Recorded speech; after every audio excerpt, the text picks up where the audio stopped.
UK must resist. UK resist. UK must resist. The arrest of WikiLeaks founder Julian Assange is going to leave a mark in the history books. Assange has a complicated personality, but the story of WikiLeaks throughout the years challenges the very foundations of what it means to live in a Western society. WikiLeaks founder Julian Assange arrested in London. Mr. Assange will now fight extradition to the US. is above the law. Julian Assange is no Julian hero. Assange's long standoff with relate to international... computer Julian hacking. Assange could soon be extradited to the United States. On April 11th, Assange was arrested by London Metropolitan Police, but not for anything related to WikiLeaks. He was charged and found guilty of failing to surrender to the court after he lost an appeal against extradition to Sweden for two separate sexual assault cases from 2010.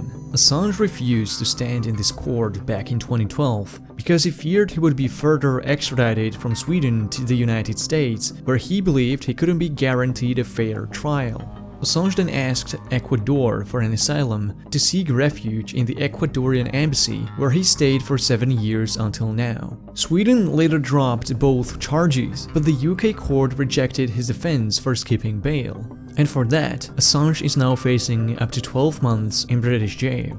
But what makes history is neither of these cases. It's his subsequent arrest at a central police station in London by British authorities on behalf of the United States. The US arrest came with an indictment accusing Assange of a conspiracy to commit computer intrusion with former US military intelligence analyst Chelsea Manning. The federal government is now seeking to extradite Assange into the United States, where he could face up to 5 years of prison time for this single charge. Established media quickly picked up on the press release and began reporting that Assange is charged for hacking into government computer systems. Prosecutors have charged him in a hacking conspiracy. In a computer hacking conspiracy by the U.S. Justice Department. Assange is being charged by the U.S. for trying to hack into a Defense Department computer back in 2010. This is despite the fact that indictment doesn't accuse Assange of hacking at all, and is only mentioned in the official press release. But what the Department of Justice is actually accusing Assange of doing is so broadly defined that it could severely criminalize traditional journalist work and journalistic routine in working with sources. The indictment counts 4 main acts as part of the conspiracy. The communication between Assange and Manning using Jabber instant messaging service, where they agreed to acquire and disseminate the classified documents and crack the password on one of the Department of Defense computers. The effort Assange took to conceal Manning as the source of the leak. That Assange encouraged Manning to provide more information from the government systems, and the fact that Assange and Manning used a cloud Dropbox to transmit the leaked documents. Even if we were to take all of these allegations at face value, they still provide a weak evidence for what they are accusing Assange of having done, which is a computer intrusion. According to the indictment, Manning provided Assange with a hash value of a password that Assange tried to crack. But this wasn't done so that Manning could access files he otherwise wouldn't have access to.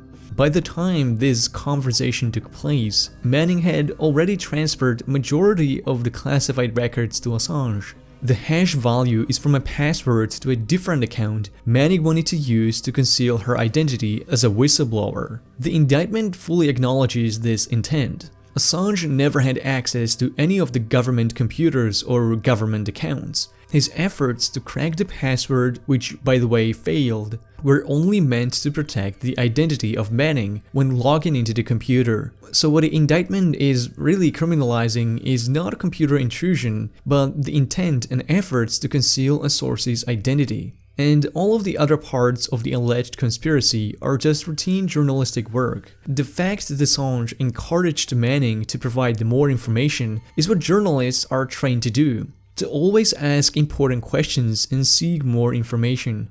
Using a cloud service to exchange the information is merely a means of communication between a journalist and a source.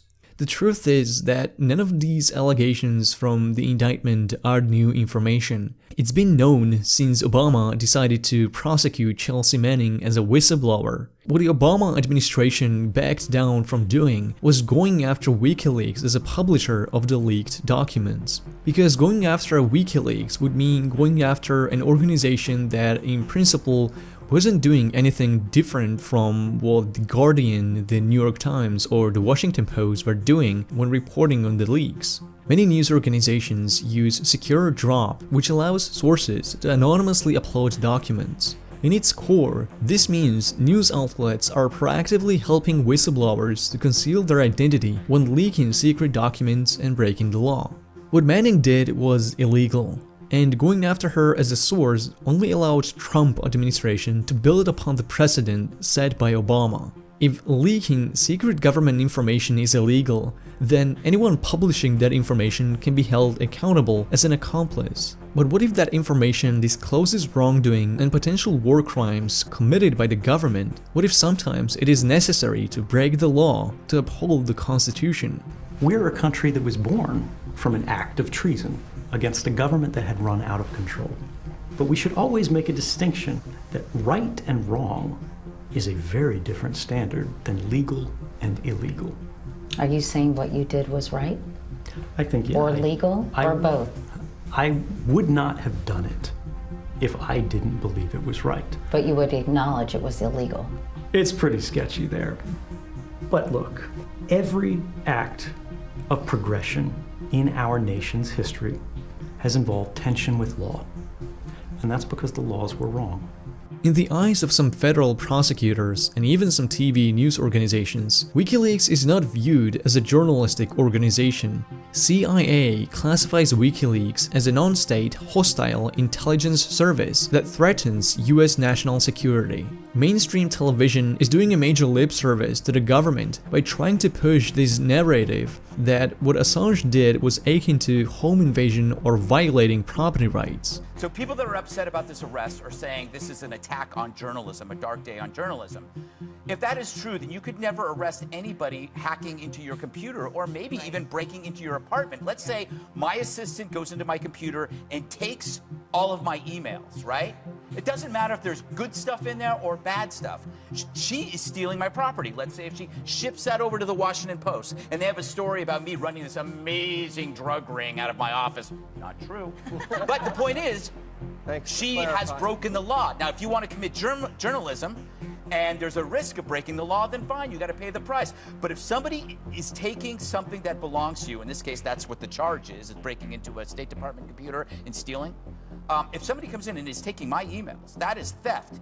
Can you call theft journalism? I don't think you can. There is no reporting in theft. If somebody catches you doing a crime, they have a moral and legal duty to report it, even if it means violating some other law to provide evidence for the police. But Assange was never even in this position. It was Private Manning as an intelligence analyst working for the government. But these TV hosts are still trying to make it seem like this is not about publishing but hacking. They are completely ignoring the intent of Assange to not conspire in a computer intrusion, but to conceal his source's identity, which, as a journalist, has an ethical obligation to do. The indictment isn't dangerous because it's persecuting computer hacking.